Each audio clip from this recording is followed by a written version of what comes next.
Everyone is doing well. I think you know the excellent gentleman next to me here, Dom. We've got, aka Primetime Treasure Hunter.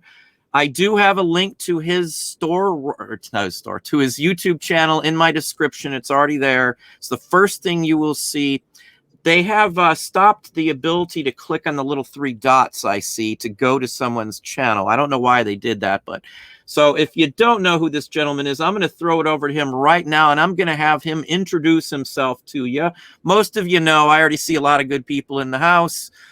Carol, I got Marty, Flipping Particles. I don't know everybody's first name, but I think Dom just shouted out one of them. I'll let you have it here. Dom, why don't you hop on in there? Yeah, Flipping Particles is D, so welcome D, and welcome. I see, like you said, Carol's here, CC in the house. So yeah, I'm excited to be here. Thanks, Don, for the excellent guy part. I paid you a little under the table to throw that in there, but yeah, all right. You don't need that no, for those of you who don't know me, my name is Dominic. Go by the name Primetime Treasure Hunter here on YouTube. I have been reselling in different forms for about 20 years, been really active on eBay, especially over the last few years, but started with that back in the late 1990s. And, you know, I've just really taken hold with doing a lot on social media. So YouTube, Instagram, Facebook, just very active in all those things, and trying to help build up a community. Like Don, I really love reselling vintage things. I have a big appreciation and great enjoyment that I get out of history. And I feel that love of learning helps a lot with the reselling business. And so I also, though, like a lot of pop culture items. Comic books is an area I specialize in, toys, but basically anything vintage and collectible. And so I'll sell pretty much everything and anything you could find in my eBay store. But that's the basic rundown. And you know, Don and I have done a lot of shows together. We're in season 2 because we just do have so much in common, and we hit it off really well. So glad to be here for another episode. Glad to have you, of course, Dom. Let me just thank Layden Miller for the $5 super chat. Very kind, very thankful for it. If you got a question or something, feel free to pop that in there as well. I do see, again, a lot of the usual folks in here, so it's good to have everybody in the house today. For some reason, apparently, people might not have seen my announcement for the live show. It was posted yesterday. If you didn't get a notice, can you please leave a comment down in the comment section, not here in the chat, just because I won't be able to see it as easily. I want to see if maybe I need to report or fix something, because Dom even couldn't see it. So usually I have a whole bunch of likes and things like that before the show. So I'm thinking maybe there is something not quite right through the StreamYard setup. Maybe something I've done, I don't know. But if anybody could just holler that out there, that would be great. And thanks again there. Dom, you don't have to do that. Come on, you're on the show. Why do you do that? Thank you, though, Dom. It's going to be a long show, Don. It's going to be what? It's going to be a long show. That's just the beginning. Okay. You don't have to do that, though, man. Getting things started for you. He's trying now. He's trying. We do have a topic today. I don't want to miss off on the topic because I'm hit up on this specific issue quite a bit lately. I did a video just the other day. I'm not trying to call attention to the video, but the video I'm talking about how much money we are saving with the new setup, managed payments, and the whole works the way it is. We're saving, and I'm just going to throw an honest number out here, around $1,300 I am paying less right this very second with more listings than I paid before, than I had before, with the way they've got it set up with the free listings. The biggest thing I keep getting is, you know, I got all these free listings, but how in the heck can I even use those listings? So, and I got this question a lot, and I'm not exaggerating. I could probably give you a whole page of people who've asked or mentioned something similar in regards to the topic at hand. We'll just throw some of the ideas back and forth, what we do to try and save time. Dom's the same way as me. We were joking about falling asleep in places where you're not supposed to in your house just because you pretty much worked yourself out. But you know, sometimes you got to do stuff like that, but we try to save time any way, shape, or form we can.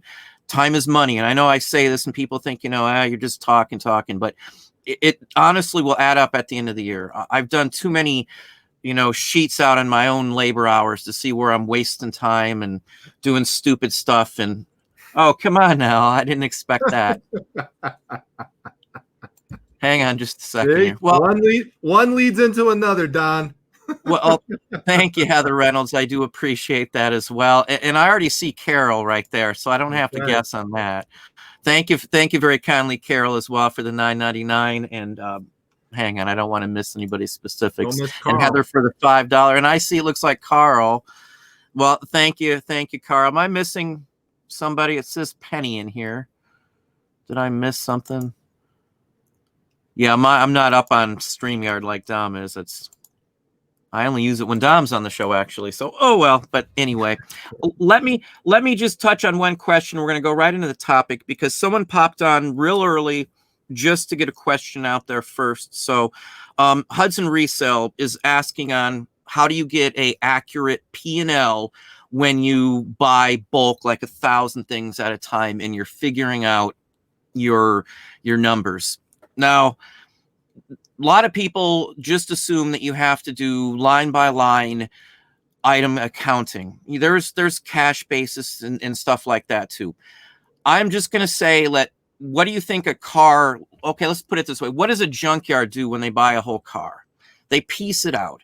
The junkyard basically is paying and is basically taking in an item, one big item that hits the P&L as an immediate purchase. From that point on, anything that's sold from that car is just considered profit. That's the gist. What you can do in certain circumstances when you're doing bulk purchases. Now, I'm not an accountant. I am not telling you to do that, but that is the standard practice. I have an accountant. Everything that we do has fully been run by an accountant in the office. Me personally, we've had hours worth of conversations over this time. So I would get an accountant if you're getting to the stage where you're questioning on what to do with that. The U.S. government, you can go to the IRS right this very second. There's a very good article on their own page that talks about this. For your accounting practices or inventory practices, if you sell, I think it's less than $2 million a year, you do not technically have to keep an inventory. And again, this is on there somewhere. I've got a printout of it here too, and I have shown that in a video once before. The other thing is you can do your accounting, you know, one specific way. It doesn't have to match some specific way you do it. Your inventory and your accounting for your store can be done in many different ways. But when you start it one way, you better sure as heck continue. And if you change it, I would have documentation on why you changed it from one method to the other method. The best thing I can tell you, though, my 100% best recommendation is to go get an accountant, go sit down for the 30-minute or an hour-long freebie. Most of them will give you a 30-minute consultation trying to get your monthly service. We pay every single month for two different sets of accountants. One does our taxes and one does my labor. So I've went through all this. I've done all the steps and the processes to get to this point to have that. My inventory is different than most other people's because we have more than one business, combined together. Not only do we have more than one business entity, we have, I've got DBAs, I've got like a toy line that we do, I've got art lines. So everything has to be calculated into the same thing. So the end result is get an accountant, but there are more ways to do inventory when you get up to certain numbers and certain figures than just sitting here and doing a line by line for everything. That's the gist on it. You would call an accountant, get an accountant, and look it up yourself on the IRS small business. I think if you type in IRS small business and inventory, you should get the same page. That's the one that I'm referring to. I'm almost sure that will get you there, but we will end it off on there. And if Dom do you have anything else maybe you want to add to that or any other recommendations on that? I don't know how Dom does it. I've never even asked him on that. I would agree with what you're saying about the bulk purchases. The majority of what I pick up is actually bulk. Either I'm making bulk purchases at estate sales and buying giant lots of things, or I'm buying, 10 boxes of comic books or something like that. And so I don't price out an individual cost of goods for that specific item if it's based on a bulk purchase. I just account for my bulk purchase as a one big cost of goods for what I bought everything for. And like you said, once you've made your money back from that, then everything from there is profit. And for the type of stuff that we buy, we generally buy things where we could make our money back from that initial investment pretty fast. And then, after that, cost of goods is essentially irrelevant at that point because you've already paid it. You already paid it off. And so, sometimes you'll have, if you bought a lot of inventory, you might have inventory that just carries over and carries over. But, that's okay. I mean, they're long-term investments sometimes that'll pay off. I do also just want to reiterate what you said about hiring the accountant. That was one of the smartest moves that I ever made, was hiring an accountant. I tried doing it myself initially, but it just became too complicated, and I started to become worried that I wasn't doing things right, and that I was potentially missing out on savings. Plus, it was killing my time. It was like an entire day would just be taken up doing TurboTax. It's very stressful. I had basically all of my taxes built up that I was paying it all in one day for the year for everything. And when I finally got together with an accountant to put everything together and organize a plan, we broke things up so everything is done quarterly, both my state taxes and federal taxes. And so you're paying in advance an estimate based on the prior year, and if you go over that, then you get a little bit back in terms of a lower estimate for the next year, or vice versa. So that has worked out tremendously because I don't have to save time, and I save a lot of stress. I already know, it's predictable for me what I'm going to be paying each quarter until April comes around. Then you have to worry about what's the next estimate going to be for the next year. But that's another reason why you want to make sure you have money saved aside, because that's another big mistake new resellers make, is that they spend all of their profit before it's time to pay the taxes, and then they don't have money left to pay the taxes when the taxes come around. So, but again, that's just to reiterate what you're talking about, Don, with the accountant. And I've been doing it in a way similar to you for years, and never had a problem, never had an issue doing it that way. Yeah, and with the stuff that we buy, there would be no way for me to set a fair market price on what I paid. In some cases, let's say I buy 5,000 postcards and I invest $250 into it. Which one's going to be the ones that I'm paying? And I know you could just say each one costs 0.05 cents or whatever the heck it is.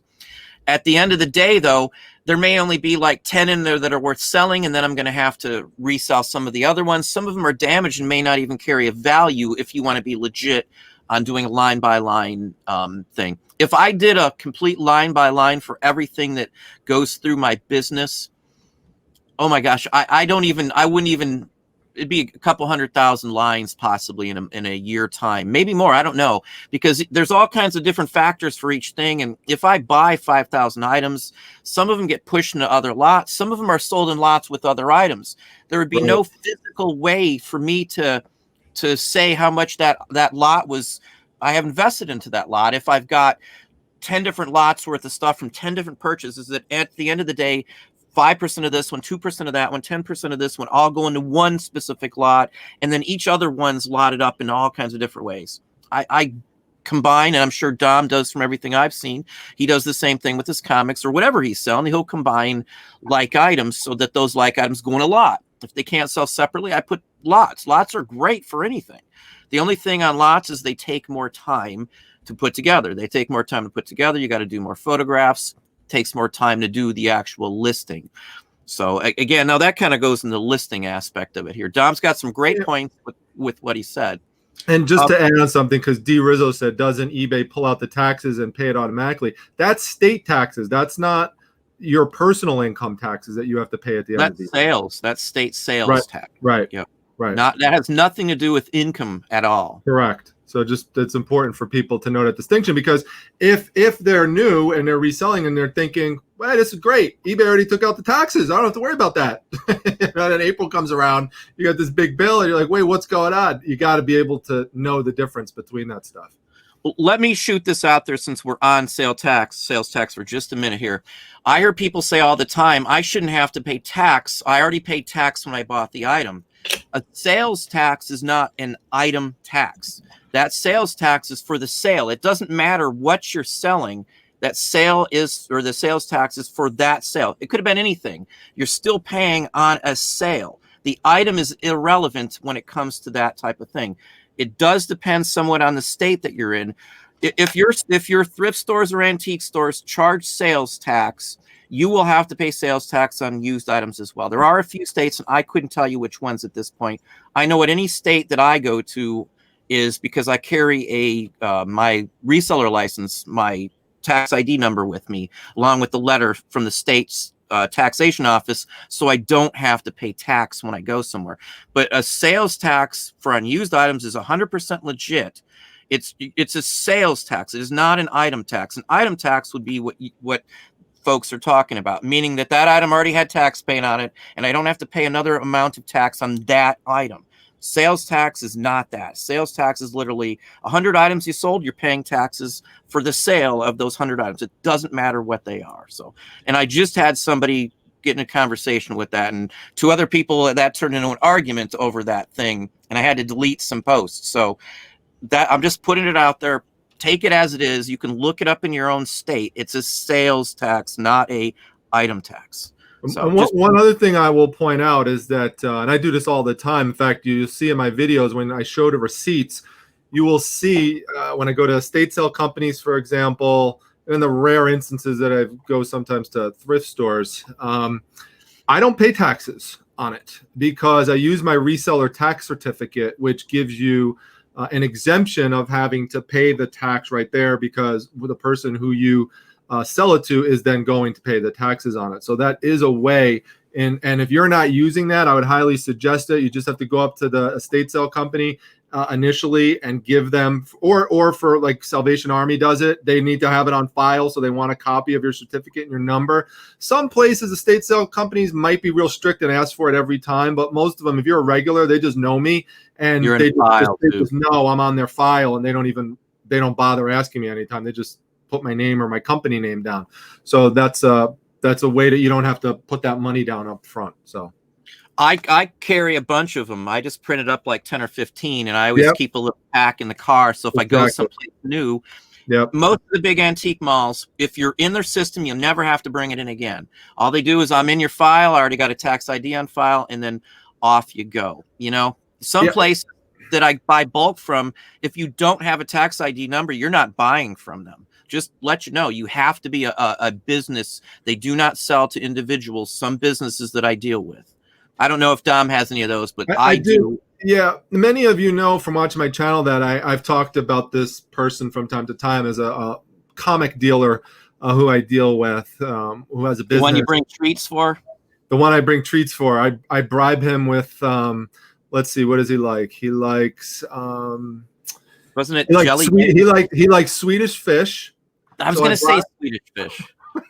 My wife loves them too. So I bribe this guy with bags of Swedish fish. So I bring him like one bag of Swedish fish, and he also he likes sugary drinks too. So anything with mango in it. So I buy him anything with mango and Swedish fish, and I get these amazing deals on comic books and comic supplies. It's a very worthy investment. So, but anyway, yeah, he knows I'm on his file, and he could justify to his accountant, and he'll tell me this. You know, my accountant will say, you're selling this stuff wholesale to this primetime treasure guy.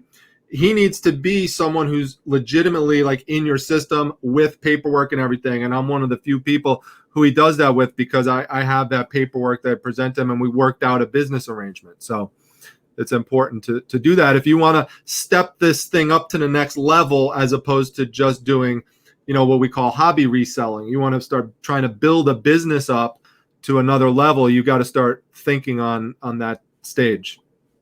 Well, there's a few more, since we're on this aspect of it here. Let's just throw this out there. If you are doing this and making a profit, you have to report it. If I don't care what it is. A lot of people say, hey, it's my personal items we are selling. I already paid taxes. I'm not doing it as a business. I'm just trying to get rid of stuff and get some money back. If you make a profit on it, you have to report that. It doesn't matter if it's personal or not, if you're selling it on a platform such as this.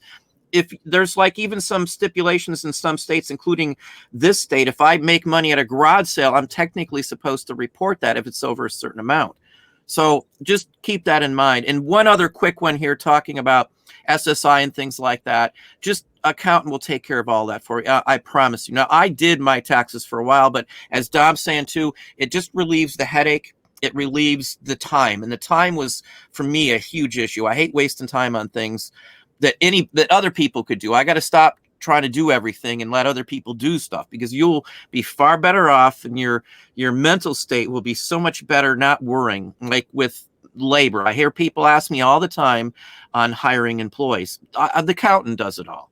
For the government fee, if I pay somebody $10 an hour, it costs me an extra $1.05 in fees is all it is. So if I'm running a labor hour, it's $11.05.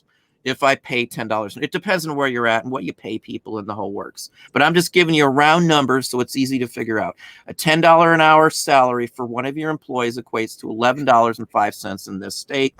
I've got unemployment, the insurance, and then in fact, you get a rebate at the end of the year. I actually got back $450 some odd because of we had no issues on our file and stuff. I got a $19 check yesterday. Not that that's a much, but it's not as bad of a fee as you would think. It costs me $50 a month for an accountant just to do those payroll numbers for the max of 12 employees. That's it, $50. And then an extra dollar plus the labor itself. So just shooting that out there. That was, somebody was asking about labor and hiring and stuff. So anyway, I'm going to let Dom maybe talk, trying to veer back into the topic of listing ideas and listing secrets. And maybe he can throw out, maybe his starting plan on, how I set stuff up. I got 90-day plan. We'll go into too, but why don't you shout out, talk about what you do and ways to speed up from the start, I guess, from the beginning. Yeah. So I brought an example. I didn't bring tons of physical items here. I actually only just brought one example because I think that just showing the one, you could just apply it to many different types of items that I would talk about. But one of the things that I continue to see people talk about and sometimes brag about is the number of listings that they have, which is good to a degree. I mean, you want to have a high number of listings so that you give people a great selection, but you want to make sure that they're really good items. They're items that people want. eBay does not pay us to keep a catalog of items there. So, you want to make sure that these are things that can, that can move, that you can make a profit with. And also you have to pay attention to the fact that you can have multiple items listed within one listing. So if you have one listing with a lot of things in them, maybe you have you have multiples of them, that could be much more efficient in terms of your time management, as opposed to creating 5 or 6 different listings. Let me give you an example of something right here. Now, this is just a small stack that I'm showing. I have many more of these, but you can see here, there's a lot of these. Now, I have over 100 of these, okay?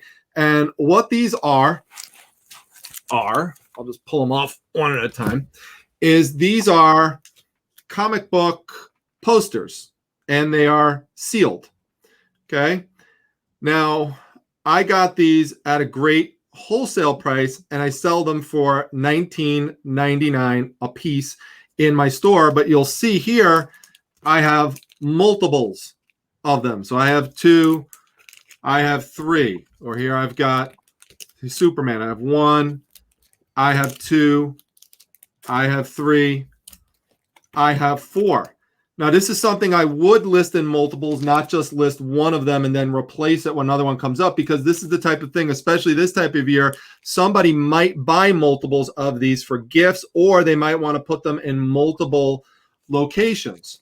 And so I only have to take two pictures of this. I take one here and then one with a measurement stick on it, and that's it. And so I just put that one listing up, and then I have a template that's set up for them. So when I take pictures of the other ones, I just go into the template for one of them, and then I just fill in the details of the other poster. So for example, this one, I just have to put in World's Finest Comics and just switch that out with Detective Comics. Or I might have two Detective Comics ones with a different issue number. So 76, there might be another one that says 27. So all I have to do is switch the numbers around. So using templates is very important as well, and listing things together at the same time with a similar theme is also really important, because you get into a flow. You're taking pictures of the same exact type of item over and over and over again, and it's just really, really easy. You have your space set up because every item takes different prep work is involved in it in terms of how you're going to lay it out on the table or whatever. So rather than having a whole bunch of different items which require different types of setups and displays, if you could just have a similar item but lots of them, then that's a great way to do efficient listing. So here in this example, I could literally, with having, let's say, 10 different examples of posters, I could literally make 100 listings within an hour or two, maybe around there. Now that's great. I mean, how long would it normally take to do 100 listings with 100 separate items? That would take forever, right? So this is a way to think about sourcing items so that you can be more efficient with them. I mean, Carol could talk about that as well, like in the chat. She's done very well with what we talk about as replenishables with health and beauty products, for example. So it's just another way of doing it. Or Patty, who made the $1,000 on the Support That Seller Sunday event in less than 24 hours. She did that largely through replenishables and using this type of model.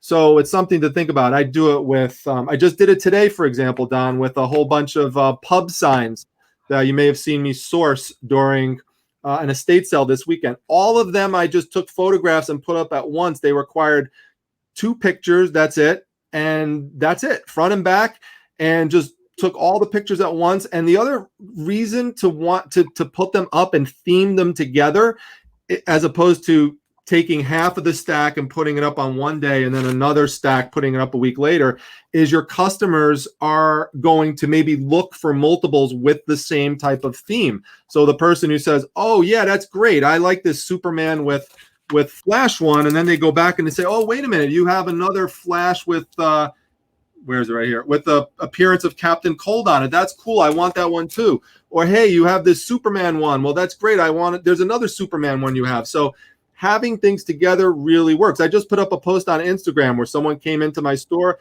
and just bought 5 girl-related comic posters and prints, because though that person was obviously shopping around the store looking for things with a similar theme. And that saved me a lot of money, because rather than having to ship out 5 separate items, well, I save money on shipping by combining everything into one small lot, one package, and that was it. So I cannot emphasize how important this method that I am showing you right now, which I know Don uses something like this too with some items that he sources in bulk, can help you grow your business big time and do it in a very efficient way. Remember, you get tons of items up at once. If it's a type of item that would sell in multiples, for very little time investment. So I know I talked a lot there, Don, but no, you're fine. That's probably like the most important thing I wanted to tell people tonight, is to show them this example of what you can do with replenishable multiple items like that have a similar theme. Well, let me just shout this out here too. Now, right along with what Dom is saying, in the last 2 days, I had a couple employees listing Victorian die cuts. They listed 450 or 60, somewhere in that range in those 2 days. I don't know if I'll be able to show you very well, but I don't know if this is going to be seeable or not, but my whole phone is full of somebody buying those items we just listed. And I showed Dom two that just sold while we were just talking. And since then, I can't show you everything because there's names on here from some specific people too. But there's another like $500 that sold since the show started to somebody else as well.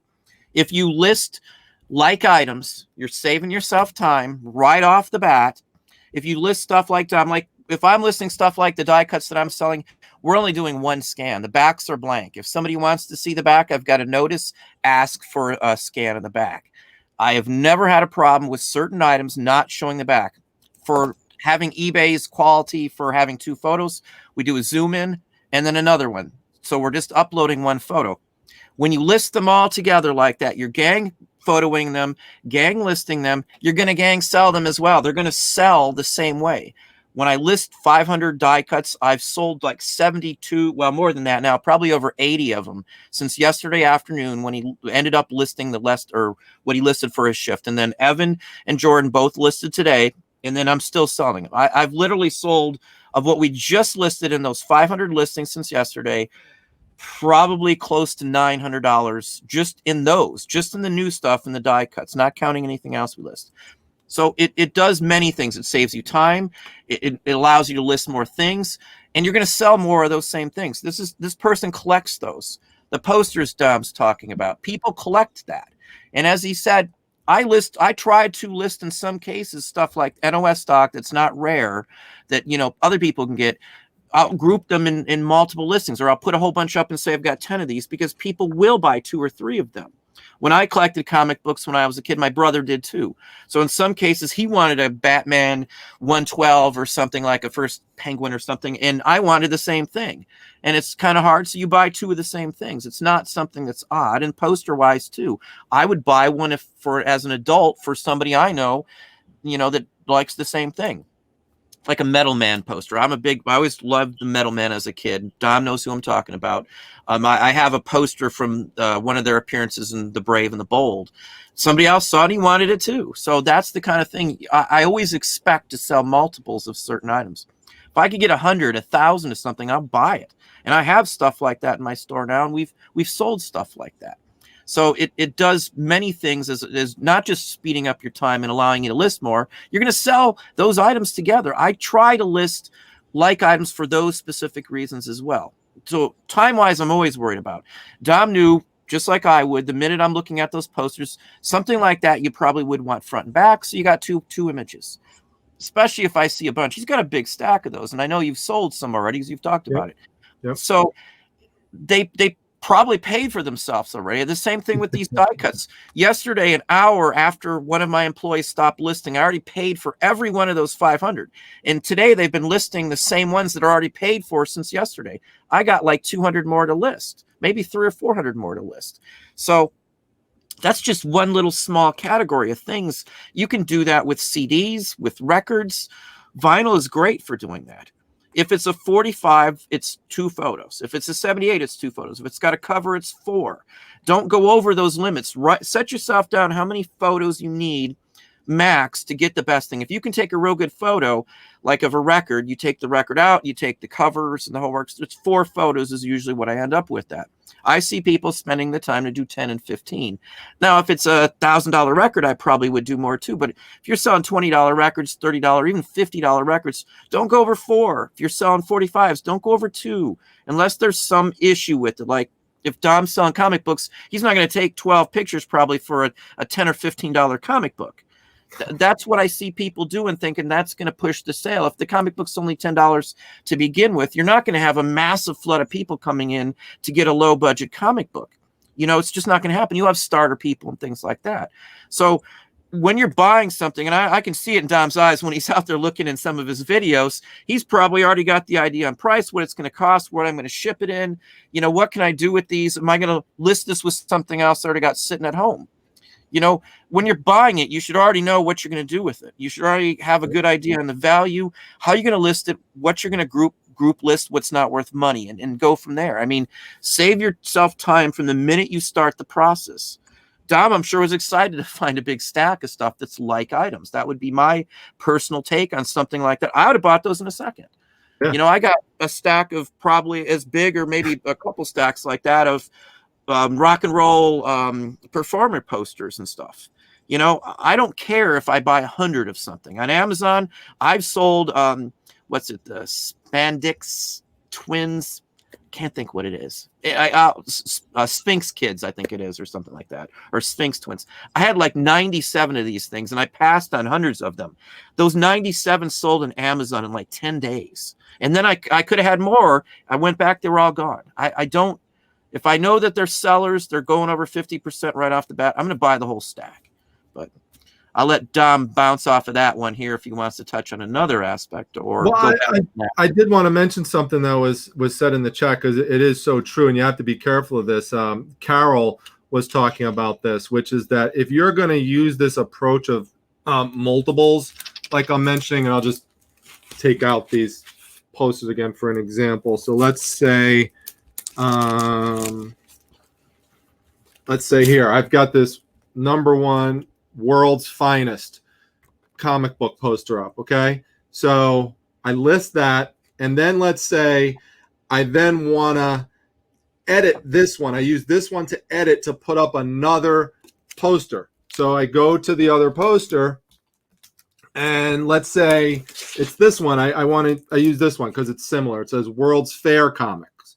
Okay, and I forgot to change something in one of the description areas. Let's say I forgot to change World's Finest to World's Fair Comics, or maybe you forget to change one of the numbers in the item description section. You have to be very, very careful that if you're going to be using templates that you're editing, that you change everything correctly within the within the template, or you're going to have wrong things creeping into your listings, and that's going to confuse buyers. It could lead to a return. It could lead to questions that, you know, or wind up wasting your time. So you just want to make sure if you're going to use that approach that you're very, very careful, because it is common to make mistakes like that. Even if you have a lot of experience, you know, you can make slip-ups like that. So it's real important to go back and double check to make sure you're not making errors on that. So very good point. Yeah. Errors happen. I had somebody today that we were trying to find a scan for a couple items. Usually we put the number in the flatbed, so we'll know the number. And for some reason, a couple didn't have it. I can't find the scan for them. So it wastes time if you don't set it up to begin with. You know, I don't like to waste time on anything these days. You know, my time is pretty occupied. Let's just say. You know, more than just occupied. It's totally full at this point. I had somebody, hang on just a second here. Crystal L. Waters asked the question on, do y'all keep photos on a stick or in the cloud or on home drive? Everything is on SD cards. I've got like 120 SD cards in the building that we use. Probably most of them have stuff on it ready to go to list. That's what I do for everything. And from there, it's just a matter of if somebody comes in, they just grab a laptop. I got a bunch of HP 17.0, I don't know exactly what model they are, but they're 17-inch Hewlett Packards. I got a whole bunch of them. So SD card can go anywhere. All of our cameras are SD. I do have Wi-Fi in my Sony A64 and the Nikon D5300, but I don't use the Wi-Fi for anything. Everything's on a card. It stays with the item I am listing, so I never have to worry about where's the photos at. People will do photo scanning for like days sometimes, and I'll have like 2,000 cards or 3,000 cards scanned from a couple people, and other people will be listing stuff at the exact same time. The only way to keep it separated and to do it is, for us anyway, is SD card. I know some people will do network and stuff. I have a network here as well too, but I don't use that. I don't like the photos to go that way. I don't want everybody else tying up my network. We use other things on the network too. We run some other things that you guys, I don't talk about, web issues, websites and stuff. So anyway, I don't like certain things in certain areas, but SD card is perfect. You put it in the bag. Everything's in a bag once it's scanned. And I've got videos showing it and stuff. Everything is like that. And that way you don't lose. Everything's tied together. So if you scan 100 cards, you put a chip in the little bag. Cards sit there together. Somebody needs to list. They grab the bag. They don't have to worry. I already got the prices down. They'll just grab a bag with prices and off they go. That's our setup anyway. I know you don't have employees, so it's not maybe necessarily the same thing, but I love SD cards. Yeah, I keep things on the cloud until I don't need them anymore, and then I just take it off there. But it's good to have things on the cloud because then, no matter where I'm at, I could access it. It also saves me time compared to, sending myself, images over email and then downloading it. For example, I just hit a button, with my phone and it goes right over to the cloud, so it's instantly there. So that helps out. I did want to mention something that was in the chat just about Gary asked about the template usage. I was talking about using a template, which, by the way, I hit sell similar, so that will automatically, you could just use, when I said use a template, I mean hit sell similar. That is giving you a template based on a prior listing. But I do have templates set up within eBay automatically for all items that I could, possibly sell. Like, so you've got to go through, if you want to save time, think of the types of things that you're selling and the types of things you tend to write in your listings if you don't have templates set up already, and put those things in a template and make different templates. eBay allows you to make different templates. So for example, I have a template for comic books. I have a template for posters. There's things I tend to say over and over about those things. I have templates for clothes, so I don't have to always write, here's the measurements for armpit to armpit, shoulder to shoulder, and length. I already have all that written out. So all I have to do is type in the numbers. That's it. So I would highly suggest doing that. It's a big time saver. Now, I don't have employees, as Don mentioned, but one of my goals this year was to have my wife, Mrs. Primetime, helping me out a little bit more. And that has helped me this year in terms of being able to get some more listings up. What she is doing, and I'm just mentioning this because we're talking about ways to get more stuff listed and to be more efficient with your time. If you have someone, even if it's not a formal employee, if it's someone in your house, it could be even your kids if they're teenagers over the summertime. I mean, teach them how to take photographs. Take some photographs of some items that you would feel comfortable with photographing, or a spouse or somebody else, and have them just send you the photos with descriptions of what they are. Have them learn how to take some measurements and stuff and send it to you. Even if it's not something on the level of what a full-time employee for Don would do, like if they're not maybe scanning in 100 postcards or hundreds of postcards a day, even if for the average reseller, you're getting someone to take photos on, let's say, 5 items during the day, and they send those to you, they're on your phone. Guess what? If it's late at night and you don't feel like getting up and taking photos, and this has happened to me, I just go right to my phone.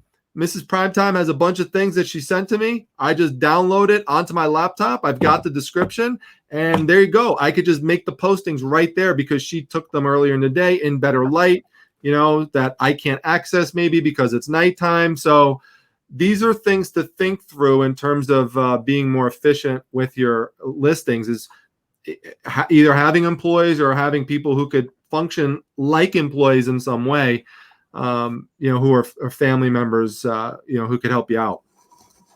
Let me just now, Dom, it sounds takes his items with his cell phone. I don't use a cell phone. I don't use any cloud networking whatsoever out of safety concerns. Literally everything is blocked off. My phone doesn't auto link with anything. It has all that stuff, but I don't link anything, nothing. And again, nothing towards Dom or anything. This is just me. I've taken the safety classes, and I'm very prone on not doing that. The only thing I can say with the camera is I have stands set up. I can instantly hit a button. It's right where it needs to be. I got the lights there, everything. So for me, that's why I use a camera and SD card. Nobody lists anything from anywhere other than here, other than when the pandemic first started.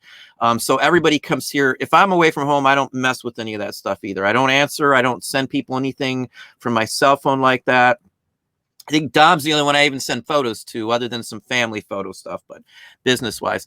I like traditional DSLR. That's what I like. I use a Nikon D5300.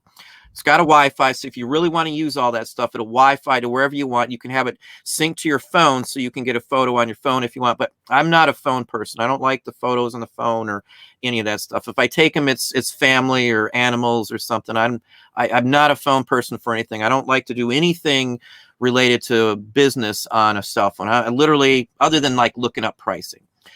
for me, it's a time saver with the phone because I hate the phone. My thumbs are always hitting the wrong buttons and stuff. And so I can take a ton of photos because it's all instantly set. All I got to do is turn on the camera, one button. It's right at the right distance for taking comics, movies, pretty much anything. The other stuff all goes on flatbeds these days. If it's a bigger item, then we take a tripod and we actually take I've got 3 Nikon D5300s. So I'll just take one of those off, or usually there's one sitting here with that. And the other thing I have for all of those is I've got a battery pack for every single one. So none of them take batteries. I can just plug them into a cord and run them 24/7 if I want. And what's the other thing? And I have a hand trigger. So I can just click, click, click, click, click, slide a photo and click, click, click, click. It's easy as can be. There's no setting anything down. I don't have to touch the camera other than a little hand trigger. And while I'm holding the hand trigger, I can move the items still too, because it's got like a 3-foot cord on it. You know, I'm going to show, in fact, we've recorded another one because I had some more questions on showing that exact process. Again, whatever works for you. If the phone works for you, that's great. It doesn't work for me because I'm not a phone person. Dom's way better on texting, and I never see like typos on his, but mine are just riddled. Anybody who's talked to me, because I'm not a phone person. I know a lot of people like the Apple and stuff, but my DSLR will rival any camera and most any phone out in the market now with the lenses that I have. So they cost some money. Those cameras are like $700 and the lenses are like $3 or $4. So again, there's money involved in that, but it's worth it in my book. I just like that. Anyway, not to go off on a tangent there, but that's my thing. 16 megapixel camera. You want to piggyback off that, or yeah? I mean, here's it's funny, Don. We have so much in common that this is one area where we diverge, but it's funny the reasons why we diverge on it. It's funny and it's not funny in a way. I have this horrible habit of getting cameras soaked in water. So, I mean, it's one camera after another. Either I put it in a bag and then all of a sudden a water bottle goes into it, and the water bottle opens up and just soaks the camera, or a drink knocks over onto it and the camera gets damaged. And then the last time I bought a camera, I actually bought it for thinking I would take some photographs with it, and also thinking of doing some vlogging with it, but it just didn't work out. It was a Canon PowerShot, I think, and the audio on it was terrible. So I just wound up selling it, and I just went back to the phone. So I was going to try to transition over to a camera, but it just wasn't for me. I'm just so fluent, like you said, with the phone that it's just easier for me. And for me, it's with the camera. Mine never leaves the stand. There's no way I could put water on. You know what I mean? It's literally on this. I've got one on a stand here. I got one on a stand there. The other one is in a bag sitting up on my shelf here. So. Right. There's no way you would find a way to put water on it. But for me, if I would have had that phone on a stand, all that water that came rushing down out of those pipes that one night would have went right onto the phone. Well, this has, I mean, it would have to drench a whole bunch of other stuff just to get to the camera. I'm just that way. I like to have it's ready 24/7, I guess, is my thing. So if somebody's again, I got employees. So if somebody's working, there's your stand, here's your stuff. They slide in an SD card and they're ready in like 20 seconds. You can instantly do it. It's one plug-in for the lights, 2 big photo lights, and then the camera. In fact, I think, yeah, it's on a strip. So you click the power strip, everything's on instantly, and then literally they're ready to go. Other than the lens cap, I always keep the lens cap on. But again, it depends. Dom's way faster than I'd ever be on a phone. I'm not a phone person. I love the digital cameras. I'm sorry, I'm just totally. I'll never give up the DSLRs unless there's like a holographic camera or something weird like that. But. Yeah, well, it's funny. Back in the day, I did rely on cameras. When I first started on eBay, I mean, that's what I was using. I remember using I think it was called Coolpix or something. Coolpix is a brand. That's a Kodak. Yeah. Yeah, I was using something like that back in the day, and that was the day. Remember, Dom, when we were using scanners to scan our items. A lot of our items we tried to slap on scanners. But then I do use scanners though now for almost anything though. Yeah. Yeah. So, but my point is that before the phone came out, I mean, I was using that stuff. I was using all different sorts of ways to get pictures of things, and cameras, they were a big deal. I was using the cards and everything like that. But I don't know. I guess sometimes you just get into a habit with things and you just start to get used to it more. And for me, like you said, it's efficient for me. But I do know there's a lot of people, like yourself, Don, who they love the cameras. They're real into photography, and they're really good with the camera. And they've got, photography skills. Like, it's a real skill to be able to use a camera, and you can do some amazing things with it. So if it's something you're fluent in, you can develop in, by all means, use it and do what Don's saying. Well, somebody, Dr. Full, saying it seems a little silly to use it for shutter life and all. My Nikon D5300s, I've had one for 7 years. We take around 75,000 or more photos with just that camera. I have never had an issue. And if I do, I don't mind messing with the shutter myself. I have no problem disassembling my own cameras. The only thing I've ever sent a camera in for was to have the motherboard replaced in my Sony A6400 when there was a technical issue, and it was under warranty. It's the only reason I did send it in. I take apart my laptops. I upgrade those. I've replaced the screens. I don't have a problem with it. If your camera is mounted, not just sitting around, it's just mounted, and you're just doing straight down shots, I have never had a shutter issue. I know there's some, standards, only this many, and that's as much as you should get before you do this and do that. I've gotten 4 or 5 times. I've never had an issue where I had to worry about a shutter life on any of my cameras. I baby them, though. I mean, I honestly do. I've got cages for my 6400. I've got a couple cages for the D5300s as well. And if you take care of them, you service them the way you're supposed to, I have no problem with it. Most people go through phones every couple years, and the Apple phone is $1,000, an iPhone, from what I see. So I personally love the camera. There's no distracting factors money-wise or anything else for me. It's well worth the investment. It's about the same price as a cell phone, and I'd buy them once every 7 years or whatever the case may be. So my take, but yeah. Well, let's I had a couple, so let's go through topic wise. We've already pretty much addressed stacking, sorting, putting stuff together to do it. Anything that you're going to be able to do, well, let's put it this way. Whatever you're outsourcing, always have the gist on how you're going to list it. What's the best way to list it? Look at time when you're buying stuff. I see people say, well, I bought a whole bunch of stuff because it was really cheap.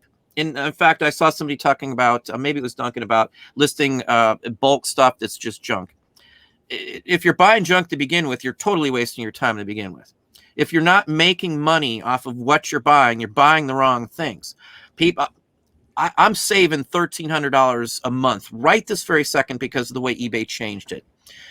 There's people that, my whole train of thought there. There's people that say, I can't make a living, getting $3 an item profit by the time eBay takes their fees out. You're selling the wrong items. The bottom line is, if you're only making $3 an item or $2 an item, it's not enough for you to live on. You're selling the wrong items. That's plain and simple. I got out of anything that either takes my time up, it's got high returns or high issues of fraud. We're trying to steer towards small, specifically easy to list items that I can take 2 photos of. That's the point. I'm out of clothing just for the reason I don't want to have to deal with all that. It's easy. I can get so much more up by doing smaller items, 2-sided items, paper items, but whatever it is, buttons, military stuff, whatever it is, start from the very beginning. And again, we sort it all out. I plan what I'm going to list, when I'm going to list it, how I'm going to list it from the very start. Some stuff sits here for months before it ever gets listed. Those maps that I showed out in a video from like last year haven't even been listed yet. I don't do stuff like normal people. I don't worry if certain things sell because, like Dom was talking about, you get something. I buy the maps. I bought a whole bunch of stuff at what was it, a flea market, I think. I sold 1 or 2 things and everything's paid for. So if I don't list $500 worth of stuff, I don't care. I don't need that in now. It's not a rush to get something in. My goals are always to list the quicker stuff that's going to go, quickly right off the bat. So I pay for the items and I pay for my labor. It's just like having a bank account. Now I got stuff that if I want some money in sometime, I can sell. I'm sure Dom's got some higher price items that he may set aside and maybe list them later if he doesn't need the money. It just depends on how you do your business. Yeah, it's funny. I have an entire stack of single highest graded comics from CGC that I need to get listed. And like you said, you know, it's okay for me. I you know, have the money that it's okay for me to hold those for a little bit and then just put them up all at once. And that's what I've been waiting for. I knew a whole bunch of them were going to come in at a similar time, so now they're all here. I got the last one yesterday, and so probably tonight I'm going to just start taking all those photos. It requires a certain type of setup to do them, and I'm just going to do all of them at once, and then just like you said, let's list them right then and there. Just to piggyback on something you said, and also to just talk about this, because I think it's another thing that could really help you people with getting things listed faster, is and save time, is to make sure that your inventory is well organized. And you know, I think we all go through different learning processes and different stages of development as resellers. I'm not immune to that. I have plenty of mistakes that I've made, and I'm continuously trying to grow and learn from these things. And one of the things that happened, and you'll see this eventually, probably sometime in later September when the whole reconstruction of this flood area is done. But as tragic as that was for me, it was also a very good opportunity for me to literally clear everything out of here and get stuff totally reorganized. And as I've been going through things, you know, I'll find something in one box that could be combined thematically with something in another box. So I've just been taking all this stuff from all these different sources and putting them in clear totes that are themed together in terms of what they are. And now that I've done that, I've actually listed a bunch of that stuff and sold it. Stuff that was just buried. That was in cardboard boxes. And as you know from watching me, I've been trying to transition out of that. That was one type of inventory system, but then you learn different systems that could get better. So you're continuously, you know, refining and getting better over time. And so as much as you could try to do that and keep those things together, keep things organized, it really could save you time, save you stress, save you a hassle, and it could help make you more money because you're putting things together more strategically in terms of your listings. Yeah, definitely. I try to put everything in plastic that's clear too, just so I can see what's in it. Right. It does save you time. Sometimes I can see the item I want to pull before I even get the bin off the shelf. It's just sitting there, right there in plain sight. And that's a big plus for me. It does speed up your time, whatever you're doing. And storage is another thing. And not just storage in itself, the fact of storing it. Dom, perfect example, he had some water issues. So, you know, depending on something like that, you got a water issue, depending on how you're storing it, you could have some damage. We have stuff in boxes. I'm not going to say I don't do boxes too, but once it's to a certain point, it's always in plastic. It's an added expense, you know, but they don't go bad. I've had the same plastic bins since I've done this. You know, 10-year-old bins I've still got. They're all clear, the same thing. All the bins I use for cards I've been here forever. I bought like 100 of them all at the same time. I got them cheap. You know, I'm in this for the long run. I'm not going. Yep. Yeah, and that's another great point, what you just said about, you mentioned the added expense, and I think it's a mistake a lot of people make, is that they don't want to spend money on stuff sometimes, and it's so worth it, depending on what it is you're getting, but it's worth, you got to invest in yourself to grow. And so I've been going out, like you said, I've been going out and I've been getting these clear plastic totes. They're not cheap, but I'm investing in them. I'm buying, you know, 10 at a time, 12 at a time, whatever. I don't care laying out the money, because I know in my mind that laying out that kind of money to give me that added organization is ultimately going to result in more profit that's going to pay for itself with regards to whatever it is that I'm investing in. And that's, you know, that's true for, you know, if you're investing in, you know, just your reselling business, or in any other kind of, you know, area in your life that you're trying to grow in. You know, for Don and I, we have certain investments that we make in terms of our social media, for example. And so, you know, these are things that you have to do in order to try to grow. You're just not going to grow just staying at the same level with the same type of structure around you. You've got to put in some money to invest in yourself. That definitely. So, I mean, we just invested, and I see people talking about lights and stuff. Buy LED lights. Whatever you're going to buy a nice set of LEDs. Don't use any fluorescence. Stuff looks so much better on it, whatever you have. I've got triple set of full color HD. They're studio lights. Cost us, I think the retail on these is like $850, but it's 3 of them. There's half the size. They don't heat up. It eliminates many issues that I have, whatever you're doing. And then one other thing I do want to talk about, just because I've had this thing brought up to me just the other day from a Patreon about things on eBay that just disappear. Now, it doesn't mean eBay pulled them down like they're pulling down a bad item. I've had several people now, and I've been asking around on this. And Duncan's sitting here talking about you really need to do a quarterly inventory check, as sometimes things are pulled off eBay for no reason. It doesn't mean that they went in and said, well, I need to pull this guy's down. Apparently, people have items that just get lost, where their listing just totally disappears after they've been up for a couple of years. And, I heard one person say it, so then I started asking around, and there does seem to be cases where a listing just disappears. And we know they lost photos. We know they lost other issues. We know Terapeak's missing images right now. So maybe there's some issue here and there where they drop a listing instead of it being auto-relisted. I've had that thought, should I double check and stuff? I don't, because if I'm missing a couple items, I've got so many items up, I don't really care. It's not worth my time to inventory like 100,000 items. And that's about what we're running, about what's live right now and live active listings. I could no way waste it. Back to inventory. How could I inventory on a quarterly or any kind of basis hundreds of thousands of items? That's just the live ones. Then I go to millions if I'm going into the other items. You can't do it. It's not practical. Again, it comes right back down to your time and not wasting it. That's my thing. I'm not going to try and waste time. The accountant, just like Dom said, the same thing he was talking about is it's time. It's time. For me, like labor, I don't want to get in trouble. So I don't want to mess up or do something. I've done all of it for business, but just get an accountant for $50 if you're going to hire somebody. I don't know what Dom spends, and he doesn't have to say, but we pay a monthly fee for just tax wise as well too. So I don't care. It's worth my time.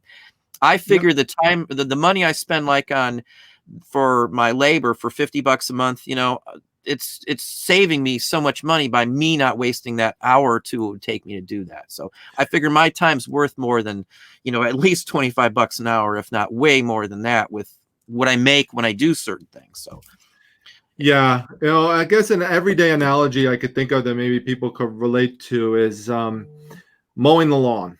Okay, so most people, when they first buy a house, they go out, they buy a lawnmower, and they say, I'm going to mow the lawn every week to save money.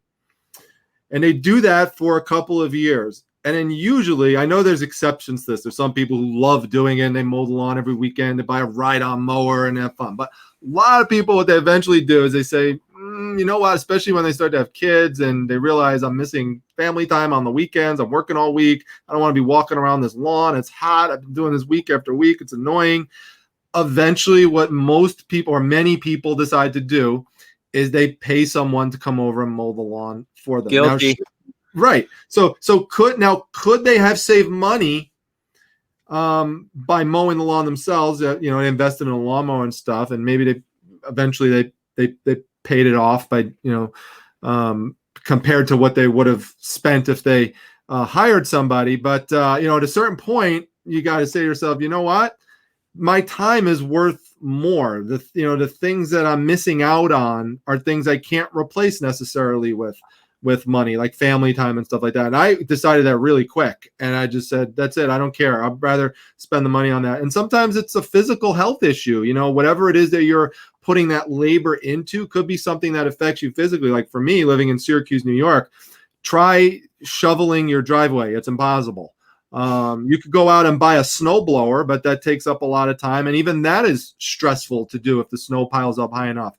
So, eventually just hired someone to come by and, plow the driveway, so, and I wound up hurting my back and once I hurt my back, I said, that's it. I'm not hurting myself anymore. It's not worth it. So with the taxes, just to go back to that, it's the same type of thing. So, it's just worth it. I spend for a year, it's not bad. To do my taxes once a year costs about $275 is what I usually spend. And that covers me for the entire year. Now, when you factor in what I was paying for the TurboTax program, which is probably like somewhere around $60, $70, and then whatever I was, paying to my, whatever processing fees there were, and fees that, obviously the taxes. And I think that I was missing out on savings. So I might feel like, oh yeah, $275 for the accountant compared to, let's say, $75 for the TurboTax or whatever. Plus when you factor in your time and losing a whole day over the weekend or maybe multiple days, it just wasn't worth it. I'd rather spend a little bit of extra money. And keep in mind, though, that money you're spending for an accountant it's something you could deduct from your taxes as a business expense. So that's another thing to factor in there too. Ultimately, I don't even think about it at all. I mean, just to me, I'd gladly pay that money, just like I gladly pay someone to come and mow the lawn and gladly pay someone to plow the driveway with the snow. It's the same kind of concept. I pay the kids to cut the grass. We got a self-propelled, and they just takes them like an hour, and they're done. If the kids wouldn't do it, I'd hire somebody as well too. The kids shovel the walk though. They do that. So I don't. We got a snowblower in the garage, but I don't think they even use it most of the time. They like playing out in the snow. Of course, they're kids. So, save yourself time though. There was some conversation on here about VAs and stuff. I know a lot of people that do use a VA, virtual assistant. If you don't know what a VA is, I'm not one to like a VA in general. Again, people have great stuff with that, but I like to be in control, and I like to know the person that I'm dealing with. That's just me. If you have good luck with it, that's your call.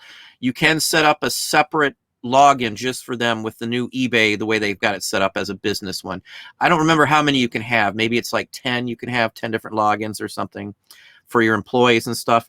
My employees log in through InkFrog now, so I don't even worry about any of that. Everything's done through InkFrog. I don't even touch eBay for the most part, and I'm glad, because I was looking and trying to accept some offers, and I didn't have InkFrog open, and eBay was sitting there because I was doing something on it. And every one of the offers I clicked accept, it said it's not us, or it's not you, it's us. Every time I clicked accept, it came up with an error, and I did like 7 or 8 before I got on with Dom. Every one of those came up with that error where it wouldn't show me. And even if I went back into my notifications and went down to that same one and tried to click it again, the same thing, error, it tells me. So I'm so glad I'm not using eBay just for that fact, because I use eBay, but I'm going through InkFrog. I haven't had an issue like that with InkFrog, which makes no sense why direct from eBay doesn't work, but somebody else is using eBay other aspects through an API does work. It doesn't make any logical sense. It's like the stuff they give other people, like InkFrog, is better than the stuff that they're running themselves. Again, it's totally loses thought on that. I don't know how much time you got, Dom. I know you work hard too, just like me, and I don't know how much time you have today. I could go till like 9:30. I do have to go in tomorrow morning, but yeah, I go till like 9:30. Okay, I don't want to be pushy and trying to drag you on. No, absolutely not. Love coming on. Hang on, let's see what Carl's experiencing all kinds of shipping issues. I have to can I just give Carl a little shout out real quick? Sure, go ahead. Carl's amazing. Carl knows and Don, how much I love Masters of the Universe. And I have a few favorite characters, one of which is the character Triclops. So he's like a Cyclops carrier, but he has 3 eyes that spin around his head on a green disc. So Carl actually sent me a Triclops Funko Pop in the mail. And when I opened it up, I was just like, oh my God, I couldn't believe it. I had like the biggest smile on my face. My wife looked at me and she's like, because whenever I get one of these like gifts from somebody, like I always have this like big reaction, and they always roll their eyes because they're like, if we would have got that for you, you wouldn't have said anything. But if it comes from someone on YouTube or Facebook, then you say something. I said, no. I said, I like Masters of the Universe. I said to them, and they're like, yeah, we know you like it. And Mrs. Primetime said, yeah, I know that you like that Triclops character. I said, well, you never got me anything Triclops, and she gave me the nastiest look, but then she laughed. But no, Carl, thank you very much, man. He's awesome. He's a big supporter of myself and Don, and I just want to thank him for that, because it helps make shows like this possible when we have the support from people out there in the community.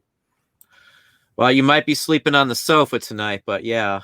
Yeah, yeah. Well, I usually am sleeping on the sofa, so because like you said, a lot of times I just pass out. I work until I pass out, and then that's it. I get up and another day. Well, if I sit down on the sofa at the end of the day, I'm not going anywhere from there. I'm probably Yeah, just gonna go to, so I try never to do that. That's why I don't watch much TV, because if the kids have something on in the evening or something, I try not to sit down, because that might be the end of my workday if I do.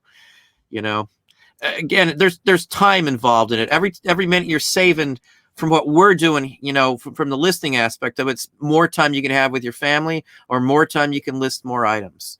You know, to the point of the conversation is, everybody's got these free listings now. You need to start taking advantage of them in any way shape you can, and addressing your time considerations, so you're not falling asleep on the sofa. And getting more stuff up means more money. The more I list, the more money I make. Just, my phone hasn't stopped going since the show started, from that same person buying, mind you. There's another 15 or 16 more purchases. Again, this is from something we gang listed. We listed almost 500 of the same items. There's so many options and why you should do that. Again, bulk. It comes back to bulk. Dom does a lot of bulk, just like I do bulk. That's a time saver. I go to one specific place. I'm sorry, I just had a window open up here. I go to one specific place and I buy a whole bunch of stuff all at once. Same thing Dom does. He bribes this guy with Swedish fish, and he ends up walking out of there with a big box of cool stuff. So, I'm obviously, it's not just the Swedish fish. Obviously, Dom's a good guy, and you know, you get along. I flatter him too. I gave him a nickname. I call him the King. He likes to be called the King, so I call him the King. If that makes his boat float, that's what I would. I literally call him up. I swear to God, Don, I call him up. I called him today, actually. I call him, hey, King, what's going on? And he loves it. It just, but that's the psychology. Like, you've got to, you got to work with people that way sometimes. And if you could, flattery sometimes works. I don't care. I'll call him the King. I'll call him the Emperor. Doesn't matter to me. Doesn't matter. Good business relationship. I'll buy him Swedish fish all day. I don't care. Well, I got one called the Record Guy. That's his name on my cell phone. I mean, he's got a name, and I always call him by his first name. But one time I had my phone setting out there, and he accidentally butt dialed me.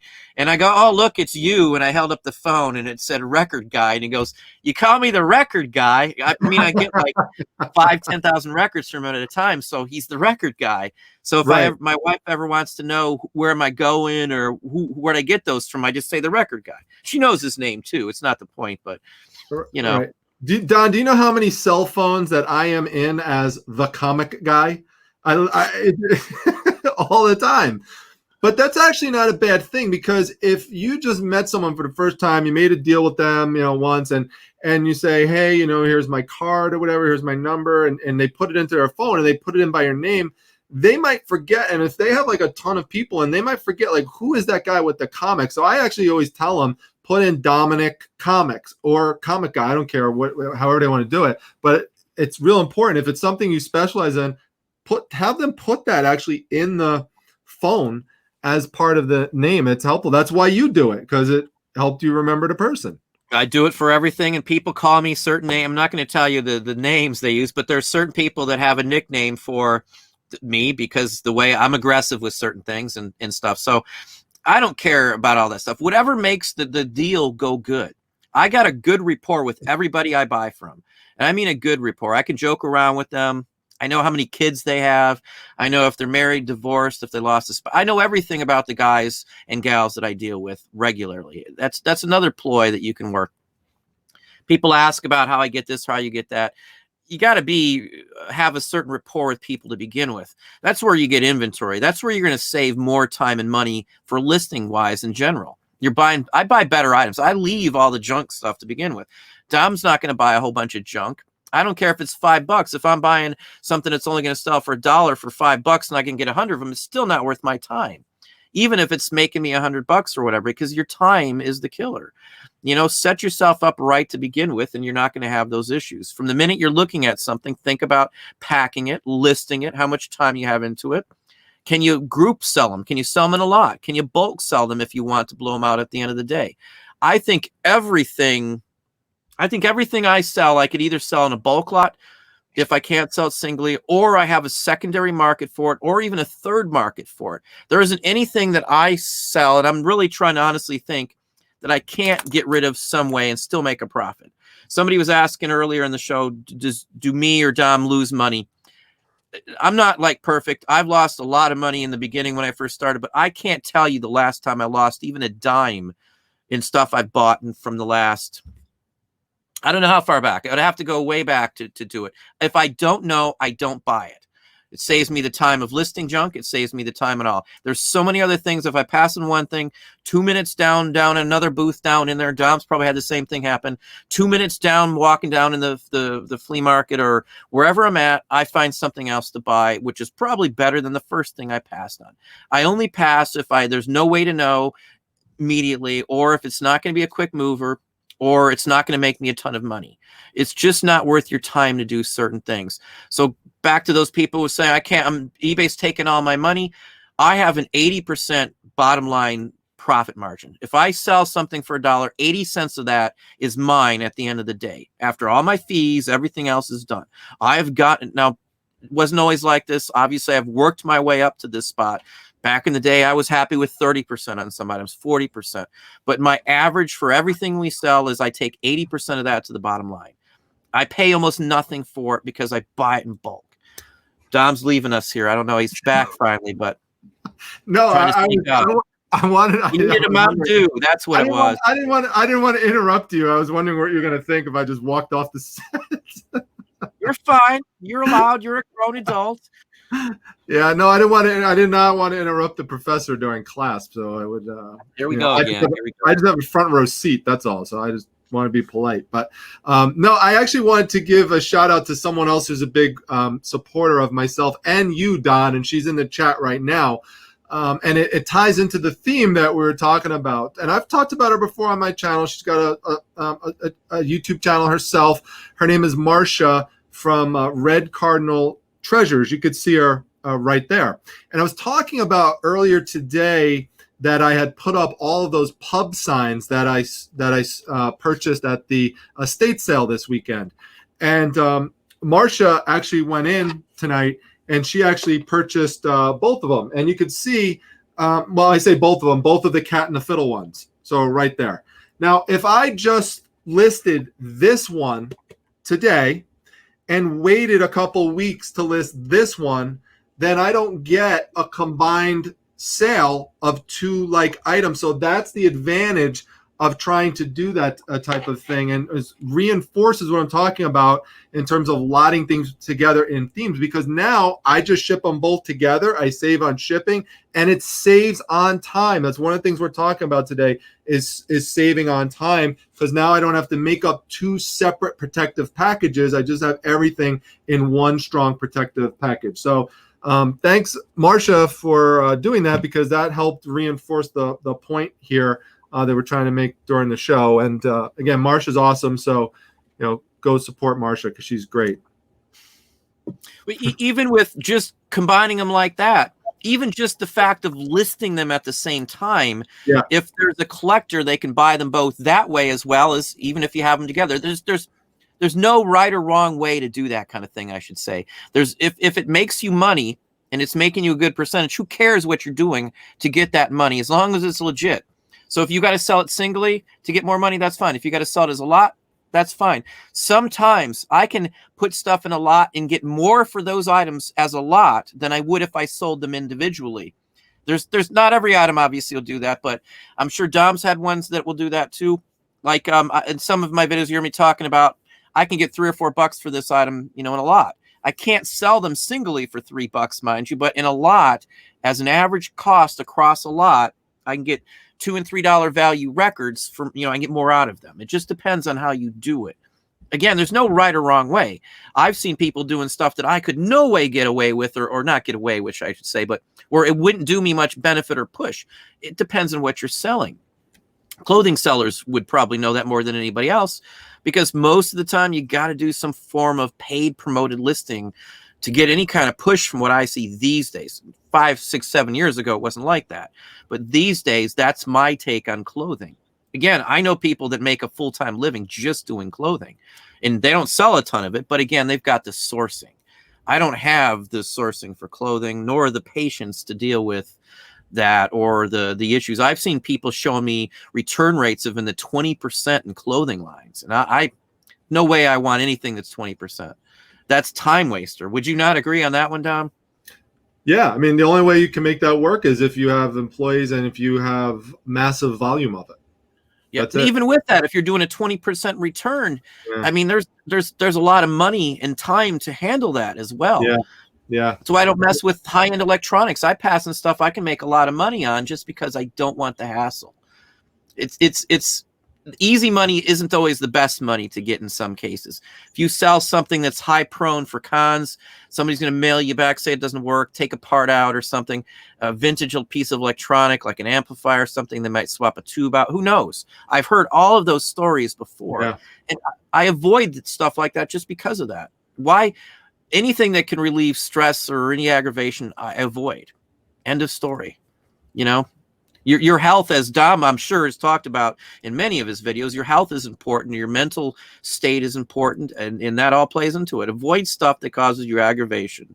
You'll spend a lot of time being aggravated, and it will occupy your time, and you won't get stuff done. You know? Yeah. Yeah, it's so true. At least that's my take on it, you know. Let's see here. You want to add something else to that, Dom? No, it's just I just reading the comments. It's just funny how everyone got a big kick out of me running off the screen. Yeah, I saw that. You did announce it. Then I'm coming terrible back. on reading that. But it's like I said, you never know what's going to happen during a Don and Dom show. It's unpredictable. So that's why people like it. We got over 220 people, Don. I saw that. That's amazing. I think we haven't hit the thumbs up. Yeah, you got to hit the thumbs up. I mean, we got to.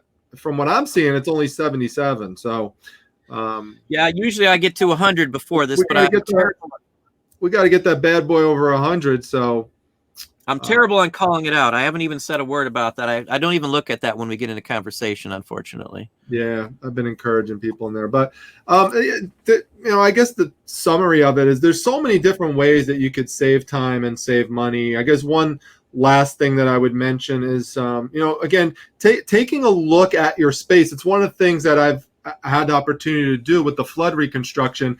I wish I could show it to you right now. I mean, technically I could, but I'm not going to show it till it's all done and we still have some more work that needs to be done. But my goodness, I am so much happier right now in the space that I am at because what I was in before just became a disaster zone.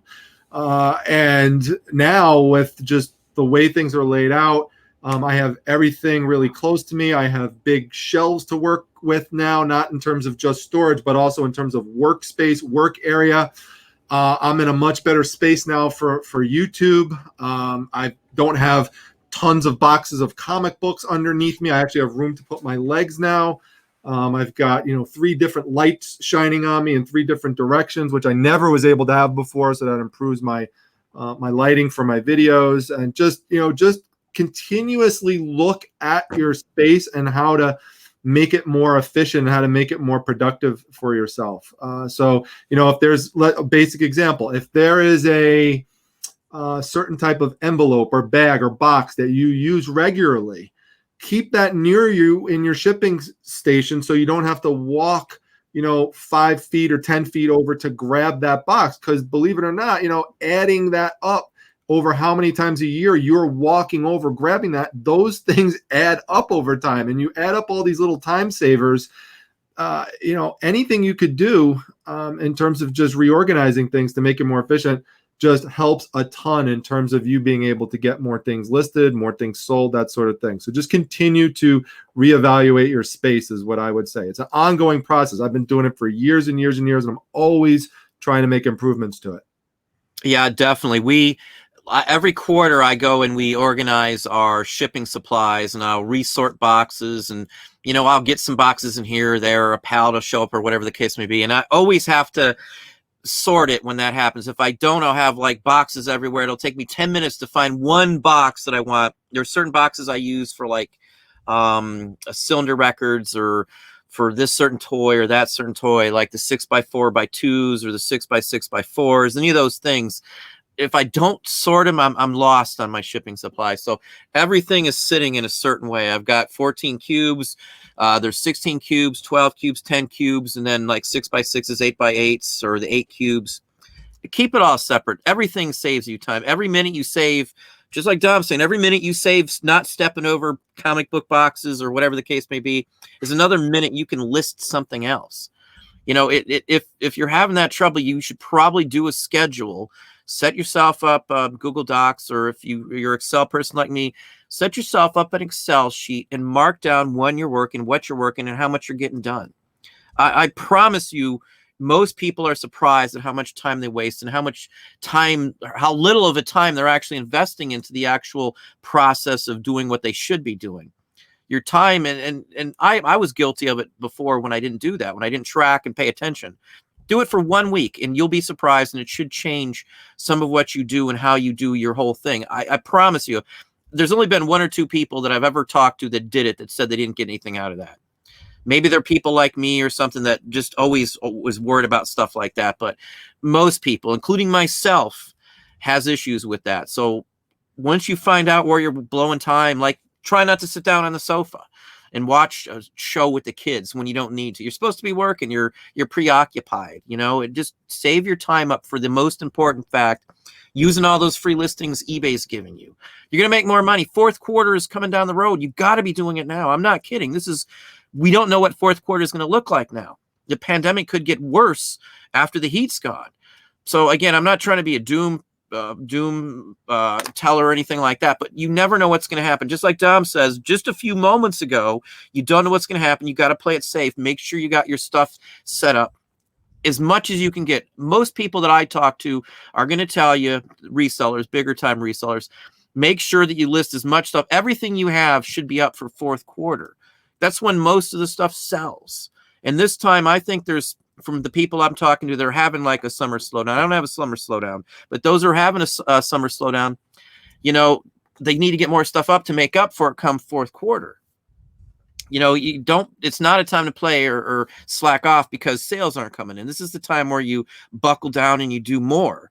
At least that's my take on it. I'd rather do more now and have it all up and stuff and be able to spend my time just listening, answering questions, and spending time with my family come fourth quarter because I'm all set up. You know, don't wait to fourth quarter to do all this. You've got just a couple more months before, you know, third quarter rolls in here now. We're month 8. You got month 9.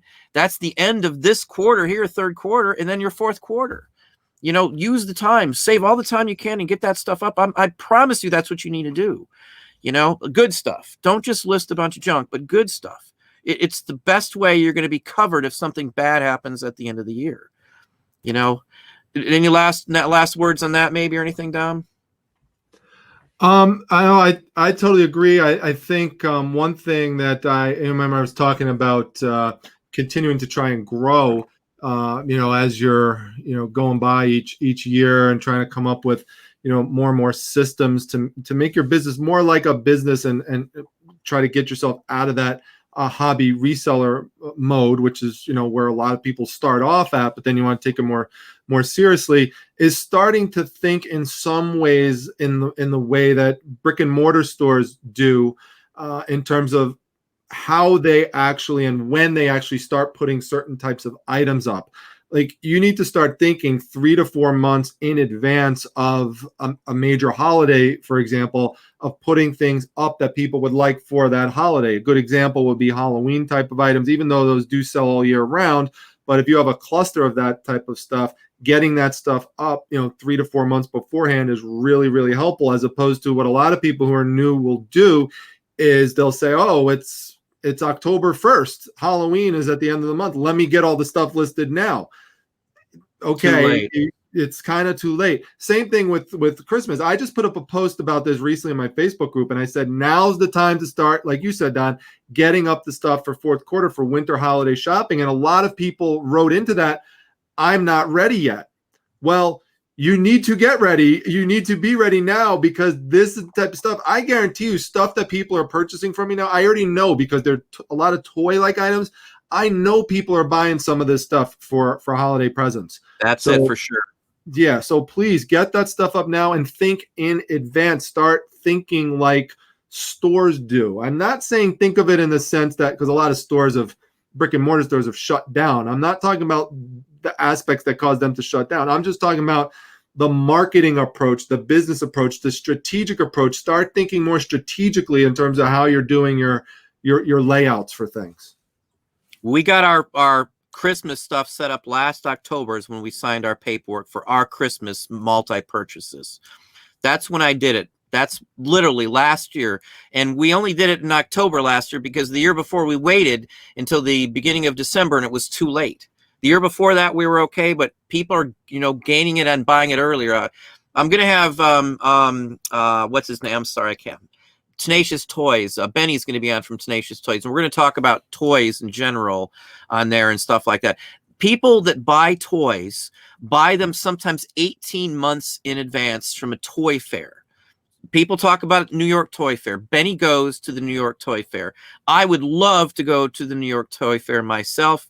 We literally are working on toys that are going to be out for Christmas. So I'm going to hopefully give you some better ideas and stuff like that as well too, as well as Dom and maybe we'll have a big group toy show or something maybe even. That'll be awesome.